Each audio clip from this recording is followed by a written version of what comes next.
Man, we have a very special announcement today. A good friend of mine, Chase Brewster, owner of Sticks Baseball. Chase, I really appreciate you letting us kind of break this news. Big milestone in your life, and wanted to bring you, to platform to tell me about it and tell me how you came about this and kind of announce to the public what you've been working on. Yeah, it's definitely an exciting time. I appreciate it for you and Dodie and everybody at Texarkana Game Day and Jason Williams here at Benchmark for, letting us use this to kind of come on the platform to talk. But, for about the last year, 13 months, we were working really hard on a special project. So excited to announce to the world that, my first book, Why Play Anywhere Else? How we built Sticks Baseball into a national brand, is finally ready to come out to the public. We worked very hard with Jack Mays and his group and his publishing company, Main Street Authority, on getting the book ready and really spent the last 12, 13 months pouring in 200 pages of my life, and very, very therapeutic process, very process that is challenging at times, and excited for the world to read kind of our story and how we built Sticks Baseball into what it is today. So, man, I met you 2 or 3 years ago, and Sticks Baseball is such a big deal here in Texarkana. The brand is super cool. The best players are playing for your teams, and I didn't realize how big of a deal y'all were nationally until I went with you to Florida, and I see kind of why this is such a big deal. Y'all are respected on a national level. Y'all play against the best competition the country has to offer. How did you get started in this? It started with just one team, like anything else, right? We started in 2016. We had one team. We were really good. And I think people wanted to be a part of it. It turned into a fraternity almost. And we've tried to treat people right. Sticks aren't for everybody, unfortunately. I wish they were. I wish everybody had a great experience, and I wish we had tens of thousands of people wanting to play. But, for the ones that do play with us, I think the majority, our retention rate's extremely high. I think the majority seem to love it and kind of love the fraternity aspect of it, getting to play with the best players in the state and, the region for sure, and a lot of times the country. We've obviously been nationally ranked a bunch, and got invited to some very fortunate events that everybody's not invited to. But, I think it's because we got great players. We have really good players. We have great parents. We have a great group of coaches, and we've just tried to treat people right. Again, it's not always been perfect, which we talk about in the book. I've obviously made some mistakes, as any business owner, unfortunately. But we've done a lot of things right, and we've been able to help kids, and we've tried to put kids first. And we've had a lot of good players get to play college baseball, which is the joy for me, right? Trying to help kids get education through baseball and get drafted and hopefully make a career of it. So we've tried to keep the kids first and make that the main thing, and it's really been successful over the last 9 years. It's really been a joy, and I tell people all the time I got the best job in the world. And, again, we got to document all that in this book, and I think people will be excited to read some of the good, the bad, and the ugly, and a lot of the things we've been over the last 9 years. Man, one thing you just cannot argue with when you think about Sticks Baseball, you cannot argue with the results that are being seen. Kids are going to college to play baseball. Me and you had a conversation here recently where you talk about, summer baseball and traveling to some of these is the at-bats, the time spent playing baseball, not practicing baseball, playing against great competition that they're going to see when they're in college really matters when you get there. And, man, kudos to Sticks, everybody involved. And I know parents sacrifice a lot, for their kids' future with that. But, man, the work behind the scenes that I get to see on your end, that you're putting them in a position to play literally against the best players our country has to offer in their age group. Yeah, COVID changed a lot. We thought we had this all figured out, and we really had a really secret success of what works, and then COVID hit, and now we've all had to scramble, right? There's still 23, 24-year-olds playing, and that's really hurt the 17, 18-year-olds in their recruiting process. And every single player, good or bad, thinks they're a Razorback, and everyone wants to play at Texas. And, there's just only so many spots at every school. And then once they get to these schools, they figure out they're going up against grown men, and then they have to transfer, and then they need more advice to go through the portal and that process. So, really we've become a village, part of, a sounding board for people as their process kind of goes on, and it never seems to stop, right? Unfortunately, I wish it wasn't like this, but kids very rarely go to one school, start for 4 years, go into the workforce, and it is what it is. I mean, there's been great players that are awesome kids from awesome families, and they've been to 3 different schools. And 10 years ago, that would mean somebody's doing something wrong, right, academically or outside the classroom. But today it's just not like that, unfortunately.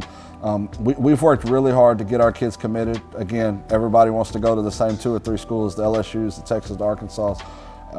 But that's just not realistic. So we have to find a place that meets their academic situation, their financial situation, and their talent situation. And then we got to make sure they get a degree, because in my opinion, that's what's most important. But everybody thinks the process is getting committed, like that's the finish line. We talked about this the other day. To me, summer baseball is getting ready to play when you get there.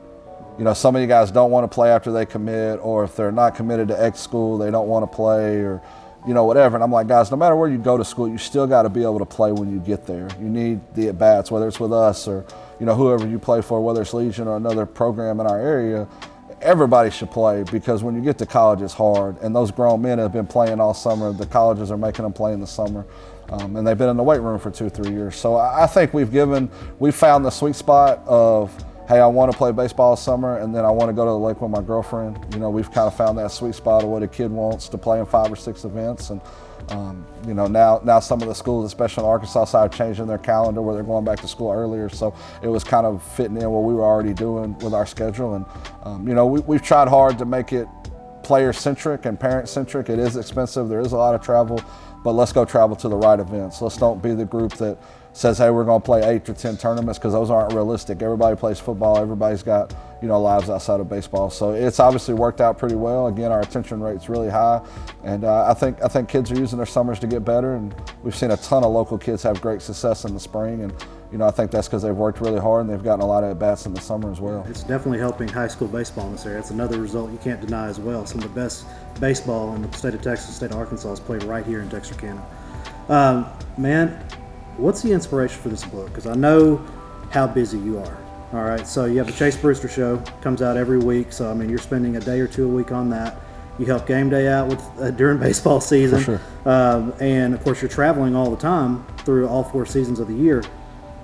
Why write a book? It was natural. I've kind of become obsessed with studying successful people, especially outside of sports. The Elon Musk of the world and people like that. So I try to read every day. I put it on my everyday agenda to read. So naturally, reading led to writing. It became therapeutic. And when we started the process, January 22nd, I went to Books A Million. I bought a $6.99 journal, and I just started writing. And I just said, I don't care if I spell stuff right. I don't care if I write it correctly. I'm just going to write and see what happens. And it didn't start out this way, but I'm so centric on making sure everybody gets the credit for the sticks, because there's so many people involved, that it turned into about the sticks, because I wanted everybody to know, the Kyle Slaytons of the world, the Evan Hams, Steve Landers, how we got started, that eventually it wasn't a book about me, it was a book about what we did. And I thought that was very important. And word started to leak kind of, and we started meeting with publishing companies and even met with an agent. There was a writer agent. We had a mutual friend, Sean Manning, had a guy write a bestseller, and his agent wanted to meet with me, and it kind of became overwhelming. And Jeremy Booth wrote a very successful book, and Jeremy's a friend of mine, and he used Jack Mines, and he said, hey, you should meet with Jack. And I just fell in love with their process. And I had wrote over 200 pages of what I thought was my heart and soul, right? I poured into it, and I just said, here, I don't know if this is good or bad. This is our story. And when I got it back to read it, I knew we had something special. And at first I was just doing it for me, to really just see if I could do it. Obviously I have a degree and I think I'm intelligent, but I learned pretty soon, I knew nothing. I knew nothing about how to write. I knew it was very hard. And Jack took it and just turned it into what I consider a good book for somebody that tries to read successful books every night. And I just became so excited with the fact that the world gets to read this. And now we're excited, man. We're here, we're at the finish line, and I know that the world's gonna be, extremely happy, I think, to read, all the stories. We put it in 10 pillars, the 10 pillars of what I think is successful and what I've learned, since starting what I hope people consider a successful business, a small business. And I think 90% of small businesses don't make it to year 10. I don't want to jinx anything, but we're headed into year 9, and we've been uber successful, and hopefully we'll go extremely past year 10, and we'll do this for a very long time. So in our profession of baseball, there's not a lot of books, and there's zero in our profession of travel baseball. So I hope somebody will, who's struggling or just wants to read or, kind of see how we did it, will buy it and see all the secrets we used and how we treated people, and hopefully it'll make somebody's life better, and that is why we did it. You talked a little bit about how difficult it was to transition to being a writer of a book, never wrote one before. In your experience over this 13 months of writing it, like, what exactly was the easiest and hardest things for you on writing a book and telling your story? Because sometimes, in my opinion and in my experience, it's easier to talk about someone else than it is to explain to someone what you've done to be successful. For sure. The easiest part was definitely writing about other people and making sure that Steve Landers of the world got their credit. Me and my wife, Alicia, we started going to church about 2 years ago and really became faith-based, or tried to, obviously not perfect. So I wanted to write about that in the book, because none of this should happen, right? Like, I was an awful player. I don't look the part. Like, God put his hand on me and made sure that we were able to change kids' lives, and I'm forever thankful for that. So, that part of it was easy to write about. The hard part was making sure that we wrote the respect we deserve without, like, bragging about it. We didn't want to, or I didn't want to come across as, like, taking anything for granted, or like, yeah, we have the best players, or we play in the best events, because we earned that. Like, and I can remember starting out calling people, Arkansas wasn't known for great baseball, and 10 years ago, travel baseball was so different. Now we just assume, hey, we're going to get in the USA. Hey, we're going to have PG All-Americans. Hey, we're going to have draft picks. I mean, I can still remember our first, when Mateo Gil went in the 3rd round, I didn't think we'd ever have another one. And so writing that stuff and not taking it for granted was really hard, because it's impossible to put that emotion in the paper of, like, when Braylon and Jaden Hill played an All-American game, I never thought we'd get another one. And then all of a sudden you look up and Spencer Browning's playing in it at 14. Yeah. And hopefully it's never going to stop. I mean, part of me is naive enough to hope this goes on forever, and we're always really talented. But that was the hard part of, like, really the stuff that we take for granted now, the once-in-a-lifetime memories we do every day, it feels like, that's not normal. And, we just played at MLK. We had all 30 teams there. We had cross-checkers there. We had a kid walk up to us and was like, "Coach, this all y'all's games like this?" I wanted to say, yeah, but it's more so than not. Like, and he's like, "Hey, I play with X, who's a great program, and we never had people like this at our games."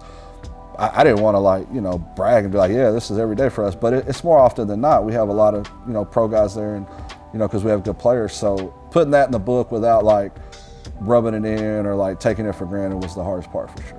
Giving everybody the credit was the easiest part, because there's so, like, none of this didn't happen by myself. Right. I mean, it was, and I want everybody to know that. People say, "Oh, he likes to name drop." Well, I have to, because I don't deserve all the credit. Like, I get it, and I'm appreciative for it, but so many people make this thing run behind the scenes.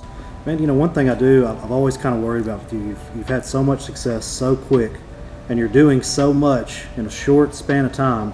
I mean, you've wrote a book. I don't know anybody that's wrote a book, and the success you've had over the last 9 years leads me to my final question, and it's a tough one. Yeah. What's next for Sticks and Chase Brewster?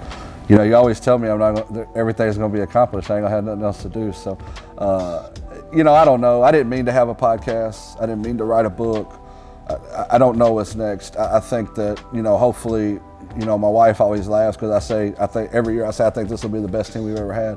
I think this summer our 25s are going to be unbelievable. We're just extremely talented. We've added kids from, all over the country, Connecticut and California to kind of go with our base. And obviously our local base is extremely good with Jared Halter and Walt Jones and Luke Flanagan and Hudson Davis and those guys. So I think the book is exciting. I'm getting my master's right now, which is getting my master's in business, because I want to be a better business owner. I want to treat people right, and I want to have good hospitality and make sure the few mistakes we do have we clean up. And then from there, I don't know. I mean, I just want to keep things going. Again, I didn't mean to have a podcast that has over 1,000 people listen every week. I didn't mean for that to happen. I didn't mean to hopefully write a successful book, but whatever's next, I know we'll keep the Sticks to the forefront and use our platform to help our players and our kind of our channel, right? We got coaches that we need to help get head jobs. We got more kids we need to get offers for, and hopefully we'll be able to do more things together at game day on the media side. But I think just enjoying the moment, because I don't take it for granted that all this could go away tomorrow. I'm super appreciative that we can do stuff like interviews and stuff like this at Benchmark, but there'll come a time when nobody wants to interview me. So I'm enjoying it while I can, and hopefully we'll just keep treating people right, and the Sticks will keep winning games, and everybody will be excited to play for us. Where can this book be bought? So it's on. You can get it at Amazon. You can go to my website, www.chase-brewster.com. Get it on there. You can get it on Amazon. Why play anywhere else? You can get it at Books A Million and Barnes & Noble online. Well, brother, appreciate it, man. No, thank you very much. Yes, sir. Thank you for everything.